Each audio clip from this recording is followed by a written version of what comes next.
Hi, I'm Stephanie Jaworski of JoyBaking.com. Today we're going to make a zucchini bread. This bread first became popular in the 1960s, 1970s, and this was a time when any baked good that contained a vegetable and used oil instead of butter was considered healthy. Now, true to its name, a zucchini bread does contain fresh zucchini, and that, along with freshly grated apple, along with the oil, gives this bread a really nice, moist texture, and it's full of flavor also. It has grated coconut, it has chopped nuts, you can either use walnuts or pecans, it has pure vanilla extract, it has ground cinnamon and ground nutmeg. It's just delicious. So to start, we need to preheat our oven to 350 degrees Fahrenheit, that's 180 degrees Celsius, and then you will need a loaf pan, and you can either butter that or spray it with a nonstick spray. And first what we need to do is grate the zucchini. And first, always wash your zucchini. And we're going to leave the skins on because we want those pretty, the dark skin, we want the little flecks of dark green in the bread. It makes it look so nice. And as you know, zucchini doesn't have a lot of flavor, but it makes up in the moist texture it gives to this bread. So you will need about one, depending on the size, 1 to 2 zucchini. Like one about this size will give us, we need a cup, which is 240 milliliters. So cut off the ends, and then you need a grater with fairly large holes, and then you just simply grate like this. And you will get really nice size shreds of the grated zucchini. And do the same for an apple. You need a half a cup, which is 120 milliliters of freshly grated apple. And I usually use like a firm textured apple, like say the Granny Smith. So do that first. And then what we need to do is just get the dry ingredients together. So we need 1.5 cups, which is 195 grams of white all-purpose flour. And to that I'm going to add 1 teaspoon of baking soda and a 1/4 teaspoon of baking powder and a 1/4 teaspoon of salt. I like to use a kosher salt. And 1/2 teaspoon of ground cinnamon. And you can put in a 1/4 teaspoon of freshly grated nutmeg. I'm going to leave that out because I'm not crazy about nutmeg, but if you like that, put that in. And then I just use a wire whisk and just whisk that all together. Because you want to get the baking powder and the baking soda all mixed into the flour, so we don't want little clumps of that, because if you don't whisk it in properly, you might get little bitter pockets in your bread, which we don't want. So just do that, and that's it for that. Now, I'm going to use an electric stand mixer, and so if you have one of these, use the paddle attachment. But you don't really need to use this. You could either use a hand mixer, or you could just use a wire whisk. So what we're going to put in the bowl is a 1/2 cup, which is 120 milliliters of, you want a flavorless oil, vegetable, corn, canola, safflower, even a light olive oil you could use. And to that, 1 cup, which is 200 grams of granulated white sugar, and 2 large eggs. Have those at room temperature. And 1 teaspoon of pure vanilla extract.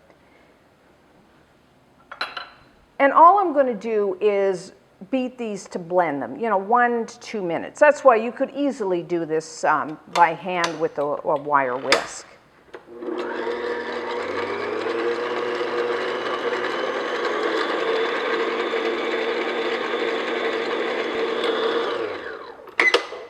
Okay, that was simple enough.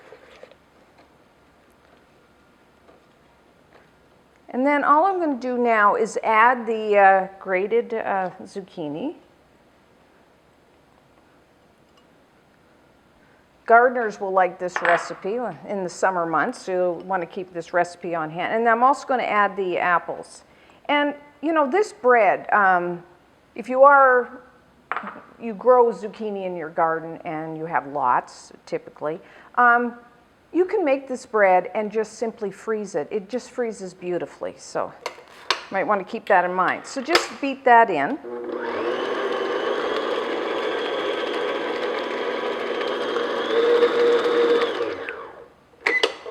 And then I'm going to add the flour mixture.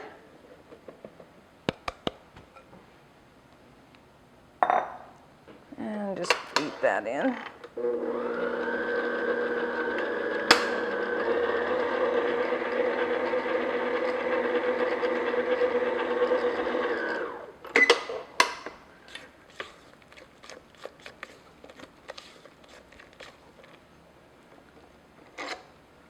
Pretty simple to do.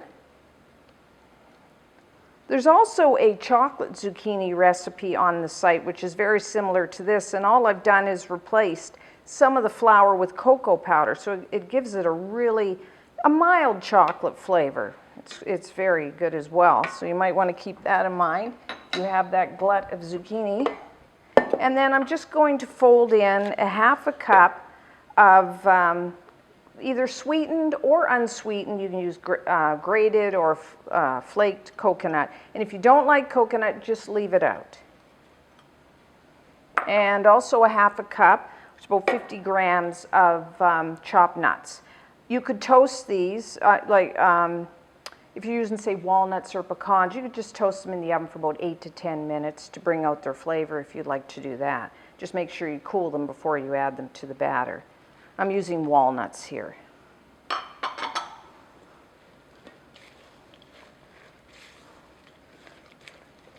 mean, you could really experiment with this. You could replace the nuts or the coconut. You know, maybe you want to add a few chocolate chips or other dried fruit. Lots of things you could do, so that's it. Pretty easy to make. And then just pour it into your loaf pan.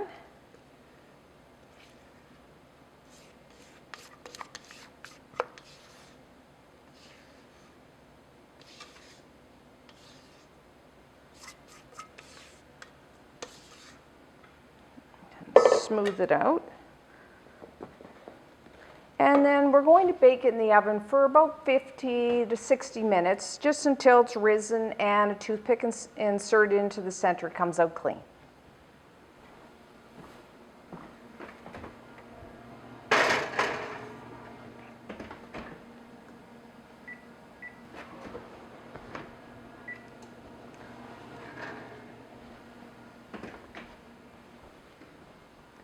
Okay, our zucchini bread is now done. As you can see, it's turned like a lovely golden brown color. And if you look where it's cracked, there's no moisture, but the best way is to use like a toothpick, or I like these long bamboo skewers, and just insert it in to the center of the cake bread, and it comes out clean.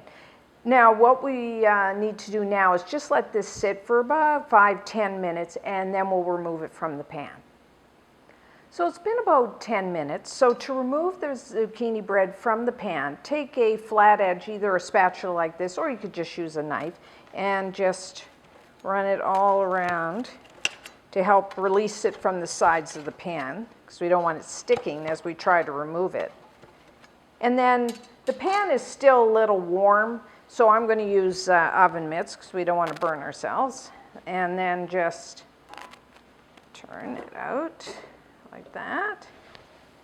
And then you want to flip it right side up, like so. Now you want to cool this completely before storing, and it will keep like several days at room temperature covered, or it's very nice to freeze as well. So until next time, I'm Stephanie Jaworski of JoyBaking.com.